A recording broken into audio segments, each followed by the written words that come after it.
Good morning, class. I'm pleased to say that this is our very last unit of the semester, and it's a very light one. We're going to wrap up and debrief the class, but I just want to congratulate everyone on doing such a great job. I hope your grade is where you want it to be. If it's not, you've made it through, and you should be proud of that. It's been obviously a really tough semester on everyone, so I'm proud of y'all for sticking with it and getting this far.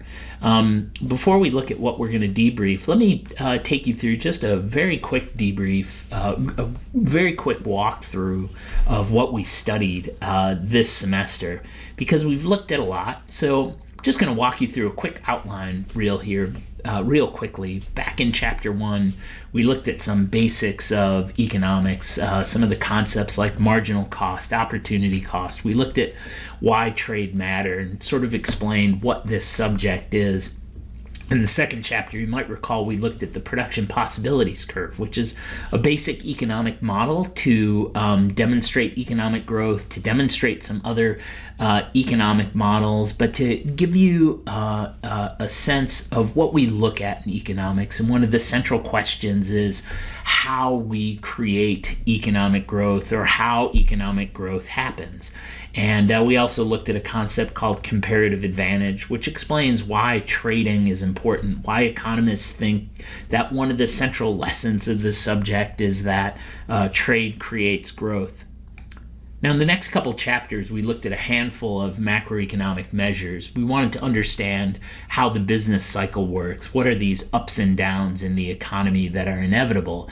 And then how do economists measure them? And you may recall we looked at GDP, we looked at unemployment, and we also looked at inflation. In fact, we spent a couple of discussions taking time to look at our market basket. So I hope you found that useful in being able to solidify those calculations. Now, we also looked at a more complex model of the macroeconomy called the aggregate demand, aggregate supply curve. And we talked also about, if you remember the econ wrap, we looked at the classical view through Frederick Hayek, and we looked at the Keynesian view, which is the sort of economic model that really had a huge impact during the Great Depression and afterwards.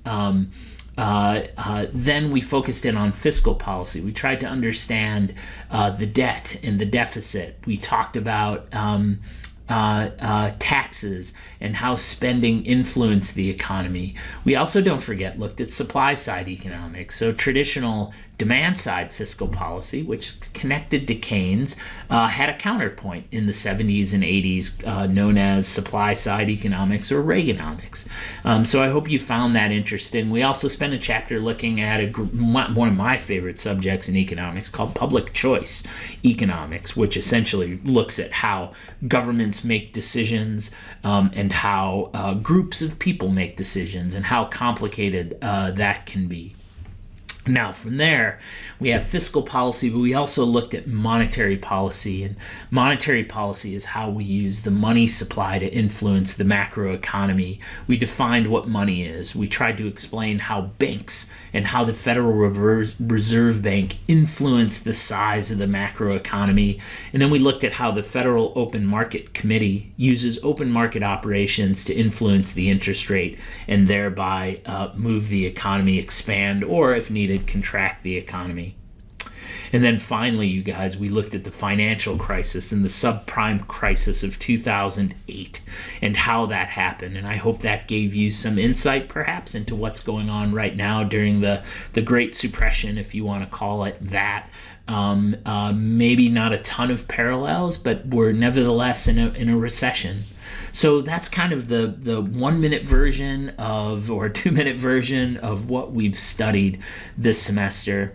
And, at the end of the semester, I know probably one of the first things that you want to do is to, close the book and be done with it and move on to future classes. And I fully understand that. However, I do think it's important that you think about and reflect on a little bit Number one is, asking the question of why this class is important to you. Or maybe a more appropriate question is, why is this class relevant to you? So if you're studying engineering, if you're going on to become a nurse, or whatever your career path is, how does macroeconomics fit in? How will this knowledge help you? And here at the bottom of this page in front of you, I've put a few points that I would make. I think there are many more, but I want to try and sell you on why I think this class was relevant to you. I hope you found it along the way.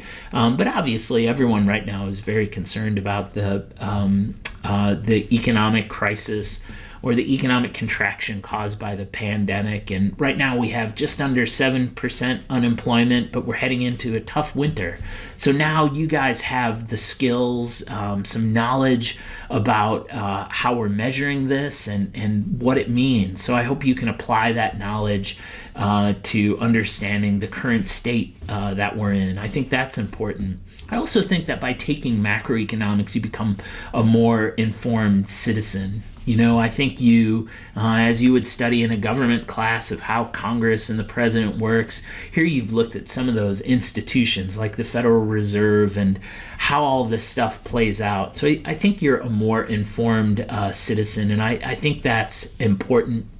And we've also looked at how really important and large economic problems are solved. In the last unit, we talked about poverty and why where you live matters. We've talked about how we deal with unemployment, how we deal with inflation, how we deal with economic growth.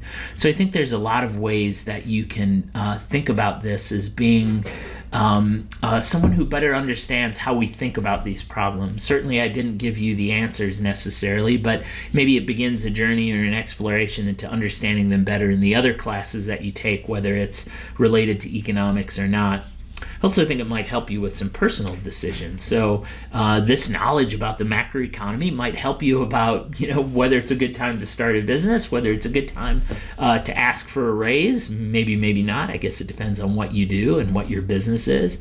Is it a good time to buy a house? Some of those individual decisions that you will embark on by understanding the macroeconomic context may help you a little bit. And of course, it may help you vote for the best policies. We've just finished a round of elections, and while you might vote for a personality or some social issues, that's all fine, but this might inform you about the kind of economic policies that various politicians choose and your ability to either evaluate them or influence them in the way that you go to the polling station.